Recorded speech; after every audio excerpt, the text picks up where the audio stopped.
Penganiayaan terhadap orang tua kandung kembali terjadi nih. Jangan sampai kita menjadi salah satu anak durhaka. Seorang anak tega menyiksa ibu kandungnya dengan cara yang sadis. Setelah nekat membacok ibunya, anak durhaka satu ini juga tega menyiram air panas ke tubuh ibunya. Namun warga sekitar rumahnya memberi pengakuan bahwa sang anak kerap bertingkah aneh. Duh, tahu gitu gedenya nggak usah dilahirin ya, Bu. Kasus anak aniaya ibu kandung terjadi di Kelurahan Campedak, Kecamatan Kota Bumi, Kabupaten Lampung Utara, Lampung pada Kamis 20 Mei 2021.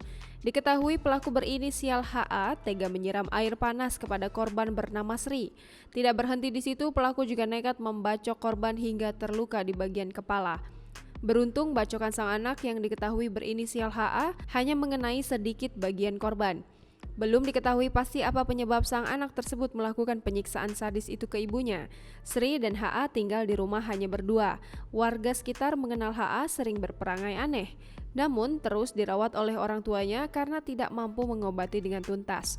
Ketua RT 3 Campedak, Kota Bumi, Heri mengatakan warga baru mengetahui peristiwa setelah mendengar teriakan.